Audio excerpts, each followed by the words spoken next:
അപ്പോൾ നമ്മൾ ഇന്ന് നോക്കാനായിട്ട് പോകുന്ന ചാപ്റ്റർ 18 അതുപോലെ തന്നെ 19 ഈ രണ്ട് ചാപ്റ്റേഴ്സ് ആണ് നോക്കാനായിട്ട് പോകുന്നത്. അപ്പം ഈ രണ്ട് ചാപ്റ്റേഴ്സിലെ നമ്മുടെ സൊസൈറ്റിയുമായി ബന്ധപ്പെട്ട കുറച്ച് കാര്യങ്ങളൊക്കെയാണ് ഇതിനകത്ത് വരുന്നത്. ഓക്കെ, അപ്പൊ നമുക്ക് പോവാം. ചാപ്റ്റേഴ്സ് ആണ്, ഇമ്പോർട്ടന്റ് പോയിന്റ്സ് മാത്രമാണ് ഇൻക്ലൂഡ് ചെയ്തിട്ടുള്ളത്. ഓക്കെ, ഒന്നാമതായി ഇവിടെ നമ്മുടെ ചാപ്റ്ററിന്റെ പേര് വരുന്നത് സാമൂഹിക മാറ്റങ്ങൾ.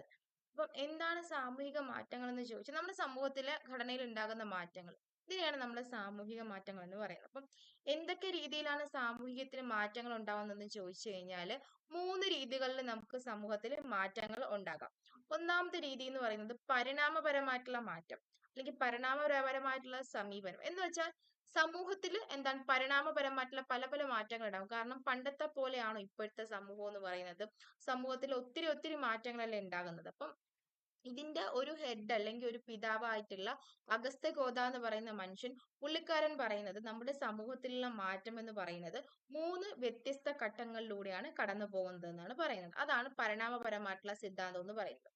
രണ്ടാമത് വരുന്ന സിദ്ധാന്തം എന്ന് പറയുന്നത് നിർവഹണക്ഷമമായിട്ടുള്ള സമീപനം എന്ന് വെച്ച് കഴിഞ്ഞാൽ ഈ സിദ്ധാന്തം പറയുന്നത്, നമ്മുടെ ഈ സിദ്ധാന്തം കൊണ്ടുവന്നത് പാഴ്സൺ എന്ന് പറയുന്ന ഒരു മനുഷ്യനാണ്. പുള്ളിക്കാരൻ പറയുന്നത് നമ്മുടെ സമൂഹത്തിൽ എന്ത് നടക്കും പരസ്പര സഹായത്തോടു കൂടിയും പരസ്പര ആശ്രയത്തോടു കൂടി നടക്കുന്ന ഒരു രീതിയിലുള്ള ഒരു പ്രതിഭാസമാണ് നിർവഹണക്ഷമമായിട്ടുള്ള സമീപനം. നിർവഹണക്ഷമം എന്ന് പറഞ്ഞാൽ നമ്മുടെ സമൂഹത്തിൽ നടക്കുന്ന എല്ലാ കാര്യവും എപ്പോഴും എന്തിലിരിക്കും?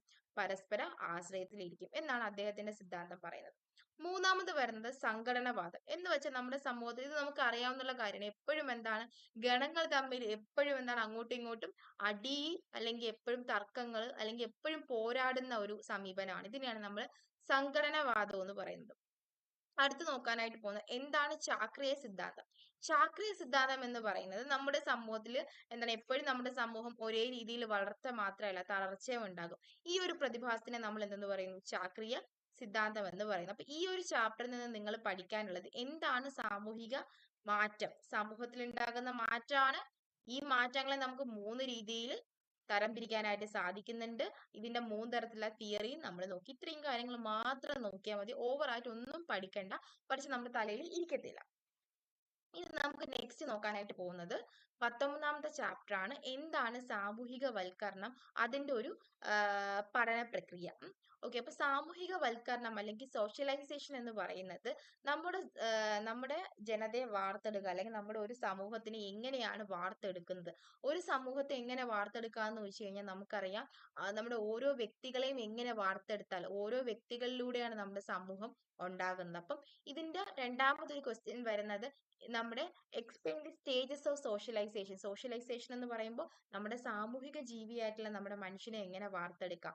അപ്പൊ നമുക്കറിയാം ഓരോ മനുഷ്യന്റെയും ജീവിതഘട്ടം എന്ന് പറയുന്നത് 4 രീതിയിൽ കൂടി കടന്നു പോവുകയാണ്. അപ്പം ഈ 4 രീതിയിൽ കൂടെ അവർക്ക് ഓരോ രീതിയിലുള്ള സാമൂഹികവൽക്കരണമായിരിക്കും നേരിടുന്നത്. അപ്പം ഒന്നാമതെന്ന് പറയുന്നത് ആ വ്യക്തിയുടെ ശൈശവമാണ്. ശൈശവം എന്ന് പറയുമ്പോൾ തന്നെ നമുക്കറിയാം ഒരു കുട്ടി ജനിച്ച ആ ഒരു കാലഘട്ടത്തിനെയാണ് ശൈശവം എന്ന് പറയുന്നത്.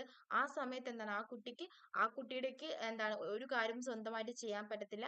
ബാക്കിയുള്ള ആളുകളുടെ സഹായത്തോടു കൂടിയും ആശ്രയത്തോടു കൂടിയും ആയിരിക്കണം ആ കുട്ടിക്ക് ജീവിക്കാനായിട്ട് ഉള്ളത്. രണ്ടാമത്തെ കാലഘട്ടം എന്ന് പറയുന്നത് ബാല്യമാണ്. ഞാൻ പറയുന്നു ഏറ്റവും വളരെ ഇമ്പോർട്ടന്റ് ആയിട്ടുള്ള കാലഘട്ടം എന്ന് പറയുന്നത് ബാല്യം എന്നാണ്. അപ്പം ഈ ബാല്യ കാലഘട്ടത്തിലാണ് നമ്മള് കുട്ടികളുടെ ആദ്യത്തെ ഒരു സ്കൂൾ എന്ന് പറയുന്നത് വീടാണ്. അപ്പം വീട്ടിൽ നിന്നാണ് കുട്ടി എല്ലാ കാര്യങ്ങളും പഠിച്ചെടുക്കാനുള്ളത്. അപ്പം വീട്ടിൽ എപ്പോഴും മാതാപിതാക്കൾ അടിയും വഴക്കും ചീത്തവിളിയൊക്കെ ആണെന്നെങ്കിൽ കുട്ടി അത് തന്നെ അഡോപ്റ്റ് ചെയ്യും. അപ്പോ എന്താ ബാല്യം എന്ന് പറയുന്നത് കുട്ടിയുടെ സ്വഭാവ രൂപീകരണത്തിന്റെ ഒരു കാലഘട്ടമാണ്. ഈ കാലഘട്ടത്തിൽ എന്താണ് അവർക്ക് സ്കൂളുകളിൽ നിന്നും അധ്യാപകരിൽ നിന്നും അതേപോലെ തന്നെ കൂടുതൽ കൂടുതൽ വിദ്യാർത്ഥികളിൽ നിന്നും കൂടുതലായിട്ടുള്ള കാര്യങ്ങൾ അറിയുന്നതിനും പരസ്പരം അങ്ങോട്ടും ഇങ്ങോട്ടും ഇടപെടാനും സാധിക്കുന്ന ഒരു കാലഘട്ടം എന്ന് പറയുന്നത് ബാല്യ കാലഘട്ടമാണ്. ഇത് 3 മുതൽ 13 വയസ്സ് വരെയുള്ള കാലഘട്ടമാണ്. മൂന്നാമത് വരുന്നത് കൗമാര കാലഘട്ടം. ഇത് വരുന്നത് 13 തൊട്ട് 19 വരെ. അതായത് പിരിമുറുക്കങ്ങളുടെ ഒരു കാലഘട്ടമാണ് കൗമാര കാലഘട്ടം എന്ന് പറയുന്നത്. കൂടുതൽ കൂട്ടുകാരെ കിട്ടും. അത് മാത്രമല്ല എന്താണ് നമ്മളെ പല പല കാര്യങ്ങളിലേക്കും പ്രലോഭിക്കുന്ന ഒരു കാലഘട്ടമാണ് നമ്മുടെ ഈ ഒരു കൗമാര കാലഘട്ടം എന്ന് പറയുന്നത്. ഓക്കെ, നാലാമത് വരുന്ന കാലഘട്ടം എന്ന് പറയുന്നത് യൗവന കാലഘട്ടം. ഈ യൗവന കാലഘട്ടത്തിൽ എന്ന് പറയുമ്പോൾ കുട്ടികൾ എന്താണ് കുറച്ചും കൂടി മെച്യൂർഡായി അവർ കുറച്ചും കൂടി അവരുടെ അഭിപ്രായങ്ങൾ പ്രകടിപ്പിക്കാൻ തുടങ്ങി. അവർ പ്രത്യേകതരമായിട്ടുള്ള ജോലികളൊക്കെ ചെയ്ത് അവരുടെ കാര്യങ്ങൾ നോക്കാൻ തുടങ്ങി തുടങ്ങിയ ഒരു കാലഘട്ടത്തിനെ നമ്മൾ എന്തെന്ന് പറയും, അഡൾട്ട് സ്റ്റേഷൻ അല്ലെങ്കിൽ സോഷ്യലൈസേഷൻ അല്ലെങ്കിൽ യൗവനവൽക്കരണം. അപ്പൊ നമ്മൾ നോക്കിയത് എന്താണ് സാമൂഹിക ജീവിതം, ഒരു സാമൂഹ്യ ജീവിയെ എന്താണ് നമ്മുടെ സമൂഹത്തിൽ ജീവിക്കാൻ പ്രയോഗിക്കുന്ന ഒരു സംഭവത്തിനെയാണ് നമ്മൾ സാമൂഹിക വൽക്കരണം എന്ന് പറയുന്നത്. അതെന്താ, എത്ര രീതി കൂടെ കടന്നു പോകുന്നു? 3 രീതി കൂടി കടന്നു പോകുന്നു. പിന്നെ നമുക്ക് നോക്കാനുള്ള അടുത്ത പ്രധാനപ്പെട്ട ക്വസ്റ്റ്യൻ എന്ന് പറയുന്നത് എന്തൊക്കെയാണ് അല്ലെങ്കിൽ ആരൊക്കെയാണ് നമ്മുടെ വേരിയസ് ഏജൻസ് ഓഫ് സോഷ്യലൈസേഷൻ, നമ്മുടെ സമൂഹ ജീവിതത്തിൽ ഏതൊക്കെ രീതിയിൽ അല്ലെങ്കിൽ ഏതൊക്കെ ആളുകളാണ് നമ്മുടെ ആളുകളെ സ്വാധീനിക്കുന്നത്? ഒന്ന് കുടുംബം. നമുക്ക് പറഞ്ഞു ഒരു കുട്ടിയുടെ ആദ്യത്തെ ഇത് സ്കൂൾ എന്ന് പറയുന്നത് കുടുംബമാണ്. കുടുംബത്തിൽ നിന്നാണ് ഓരോ കാര്യങ്ങൾ അവർ പഠിക്കുന്നത്. രണ്ടാമത് വരുന്ന സമപ്രായക്കാർ, നമ്മുടെ കൂട്ടുകാരാണ് നമ്മുടെ ഉയിരെന്ന് പറയും. നമ്മള് ചങ്കന്മാരും ചങ്കത്തികളും നമുക്കുണ്ട്. അപ്പം അവരിൽ നിന്ന് നമുക്ക് കുറേ കാര്യങ്ങൾ മനസ്സിലാക്കാനായിട്ടും ഒക്കെ സാധിക്കും. പിന്നെ വരുന്ന എഡ്യൂക്കേഷൻ ഇൻസ്റ്റിറ്റ്യൂഷനിൽ നിന്ന് പുതിയ പുതിയ അറിവുകൾ നമുക്ക് പ്രദാനം ചെയ്യും. പിന്നെ വരുന്നത് മതം. മതം എന്ന് പറയുന്നത് എപ്പോഴും ഓരോ ആളുകൾക്കിടയിൽ കുറെ ഭയങ്ങൾ നിറയ്ക്കുന്ന ഒരു കാര്യമാണ്. കാരണം പണ്ട് തൊട്ടേ നമ്മൾ ഓരോ മതത്തിൽപ്പെട്ട ആളുകൾ ഓരോ കഥകൾ പറഞ്ഞു കൊടുക്കും. നിങ്ങൾ തെറ്റ് ചെയ്യാൻ പാടില്ല, കള്ളം ചെയ്യാൻ പാടില്ല എന്നൊക്കെ പറഞ്ഞു കൊടുത്ത് കുട്ടികളിൽ എന്താണ് ഒരു പേടി ജനിപ്പിക്കാനായിട്ടും നമ്മുടെ സമൂഹത്തിൽ നല്ല രീതിയിൽ ജീവിക്കാനായിട്ട് സാധിക്കുന്ന ഒന്നാണ്.